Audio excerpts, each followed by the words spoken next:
ഇന്ത്യയുടെ പ്രധാനമന്ത്രി നരേന്ദ്രമോദി അടുത്തതായിട്ട് നോർവേയിൽ എത്തിയിരിക്കുകയാണ്. സ്വീഡന്റെ കാര്യം പറഞ്ഞതുപോലെ തന്നെ ഗംഭീര സ്വീകരണം എന്ന് പറഞ്ഞാൽ അതിഗംഭീര സ്വീകരണമാണ് മോദിക്ക് അവിടെ ഒരുക്കിയിരുന്നത്.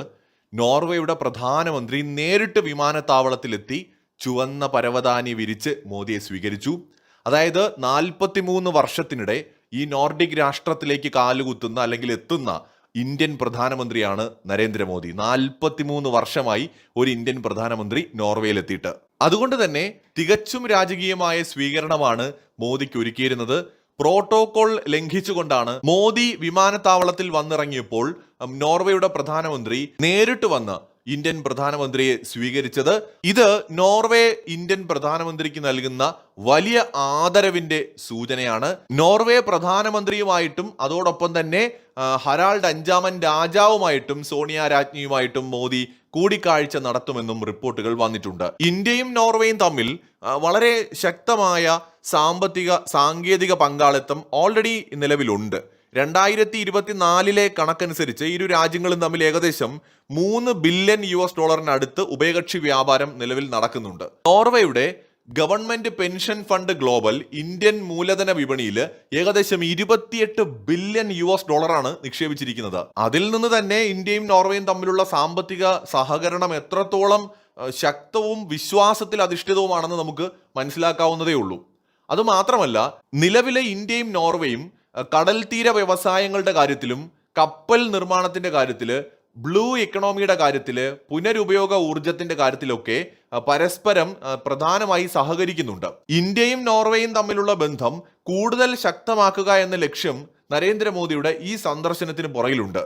India Norway business and research summit നോർവേയിൽ ഇപ്പോൾ നടക്കുന്നുണ്ട്. അവിടെ രണ്ട് രാജ്യങ്ങളുടെയും ഇന്ത്യയുടെയും നോർവേയുടെയും പ്രധാനമന്ത്രിമാര് ഈ സമ്മിറ്റിലെ വ്യവസായ ഗവേഷണ പ്രമുഖരെ അഭിസംബോധന ചെയ്യും, സംയുക്തമായിട്ട് അഭിസംബോധന ചെയ്യുമെന്ന് വ്യക്തമായിരിക്കുകയാണ്. നോർവേക്ക് പുറമെ മറ്റ് നോർഡിക് രാജ്യങ്ങളുടെ നേതാക്കളുമായിട്ടും നരേന്ദ്രമോദി ചർച്ച നടത്തും. ആഗോള ഭൗമ രാഷ്ട്രീയ സാഹചര്യങ്ങളും സുസ്ഥിര വികസനവും ഇതിൽ ചർച്ചയാവും. ബഹിരാകാശം, ആരോഗ്യം, സമുദ്ര മേഖലയിലെ സഹകരണം ഉൾപ്പെടെ വിവിധ മേഖലകളിൽ സുപ്രധാനപ്പെട്ട കരാറുകൾ ഒപ്പുവെക്കുമെന്നാണ് സൂചന. പ്രത്യേകിച്ച് ഗവൺമെന്റുകൾ തമ്മിൽ G2G മോഡലും ബിസിനസ്സുകൾ തമ്മിലുള്ള B2B മോഡലിലുമുള്ള നിരവധി കരാറുകളായിരിക്കും ഒപ്പുവെക്കുക. ഈ സന്ദർശനം ഇരു രാജ്യങ്ങളുടെയും ഭാവി സഹകരണത്തിന് പുതിയ ഒരു ദിശാബോധം നൽകും. ഇന്ത്യക്ക് നോർവേയുമായിട്ടുള്ള സഹകരണം ഗുണകരമാണ്. കാർബൺ ഡൈ ഓക്സൈഡ് അന്തരീക്ഷത്തിൽ നിന്ന് ശേഖരിച്ചു വയ്ക്കുന്ന carbon capture, utilisation and storage സാങ്കേതിക വിദ്യയിൽ നോർവേ ലോകത്തിന് തന്നെ ഒരു മാതൃകയുമാണ്, ലോകത്ത് തന്നെ മുൻപന്തിയിലുമാണ്. ഇന്ത്യയുടെ അമൃത് കാൽ 2047 വികസിത ഭാരതം ലക്ഷ്യങ്ങളിലേക്ക് ഈ സാങ്കേതിക വിദ്യ വലിയ പങ്കുവഹിക്കും.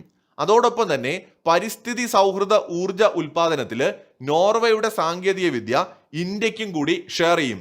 ഗ്രീൻ ഹൈഡ്രജനും പുനരുപയോഗ ഊർജവും. അതോടൊപ്പം തന്നെ കാലാവസ്ഥാ വ്യതിയാനത്തെക്കുറിച്ചുള്ള പഠനങ്ങൾക്കും ഉപഗ്രഹ സാങ്കേതിക വിദ്യകൾക്കും ഭാവിയിൽ ഇരു രാജ്യങ്ങളും തമ്മിൽ കൂടുതൽ ആഴത്തിലുള്ള ഗവേഷണങ്ങൾ നടക്കും. ആർട്ടിക് ഗവേഷണവും ബഹിരാകാശവും ഒരു പ്രധാനപ്പെട്ട സഹകരണ മേഖല തന്നെയായിരിക്കും. വ്യാപാര കരാറിന്റെ പശ്ചാത്തലത്തിൽ നോർവീജിയൻ കമ്പനികൾക്ക് ഇന്ത്യയിൽ കൂടുതൽ നിക്ഷേപം നടത്താനുള്ള അവസരവും ലഭിക്കും. ഇത് ഒരുപോലെ ഇന്ത്യക്കും നോർവേക്കും ഗുണകരമാണ്. ലോകത്തിലെ തന്നെ വളരെ സുരക്ഷിതവും മനോഹരവുമായിട്ടുള്ള രാജ്യങ്ങളിൽ ഒന്നാണ് നോർവേ എന്ന് പറയുന്നത്. വളരെ ചെറിയ പോപ്പുലേഷൻ ഉള്ളൊരു രാജ്യമാണ്. എന്നാൽ ഇന്ത്യ ആകട്ടെ ലോകത്തിലെ ഏറ്റവും വലിയ രാജ്യങ്ങളിലൊന്നും ഏറ്റവും അധികം പോപ്പുലേഷൻ ഉള്ള രാജ്യങ്ങളിലൊന്നുമാണ്. അപ്പോൾ ഇന്ത്യയുമായിട്ടുള്ള സഹകരണം ഒരുപോലെ നോർവേയുമായിട്ടുള്ള സഹകരണം ഇന്ത്യക്കും ഗുണകരമാണ്. എന്തായാലും മാറുന്ന ലോകക്രമത്തിൽ ഇന്ത്യ നിർണായക ദൗത്യങ്ങളുമായിട്ട് മുന്നേറുകയാണ്. ഇന്ത്യൻ പ്രധാനമന്ത്രി നരേന്ദ്രമോദിയുടെ ഓരോ രാജ്യങ്ങളിലേക്കുള്ള സന്ദർശനങ്ങളാണെങ്കിലും ഓരോ രാജ്യങ്ങളുമായിട്ടുള്ള ബന്ധം മെച്ചപ്പെടുത്തുന്നതിന്റെ കാരണങ്ങൾ നോക്കിയാലും അത് നമ്മുടെ രാജ്യത്തെ കൂടുതൽ ശക്തമാക്കുവാനും സാങ്കേതികമായിട്ടാണെങ്കിലും സാമ്പത്തികമായിട്ടാണെങ്കിലും ഒരു പവർഫുൾ രാജ്യമെന്ന നിലയ്ക്കാണെങ്കിലും കൂടുതൽ ഉയരങ്ങളിലേക്ക് കൊണ്ടുപോവുക എന്ന ഉദ്ദേശത്തോടെ തന്നെയാണ്. വളരെ വലിയ അംഗീകാരമാണ് മോദിക്ക് നോർവേയിൽ നിന്ന് ലഭിക്കുന്നത്. ശരിക്കും നമ്മൾ മനസ്സിലാക്കേണ്ടത് നോർവേ ഒരു വികസിത രാഷ്ട്രമാണ്. വളരെ ശക്തമായ ഒരു സാമ്പത്തിക ഭദ്രതയുള്ളൊരു രാജ്യമാണ്. ആ രാജ്യത്ത് പ്രധാനമന്ത്രി പ്രോട്ടോകോൾ ലംഘിച്ച് ഇന്ത്യൻ പ്രധാനമന്ത്രിയെ സ്വീകരിക്കുക എന്ന് പറയുന്നത് അത് അത്രയും ഈ രാജ്യത്തെ അവർ റെസ്പെക്ട് ചെയ്യുന്നതുകൊണ്ടാണ്. പ്രധാനമന്ത്രി നരേന്ദ്രമോദിയുടെ വ്യക്തിപ്രഭാവം അതിൽ വലിയൊരു പങ്ക് വഹിക്കുന്നുണ്ട്. മറ്റൊരു വീഡിയോയുമായി വീണ്ടും കാണാം.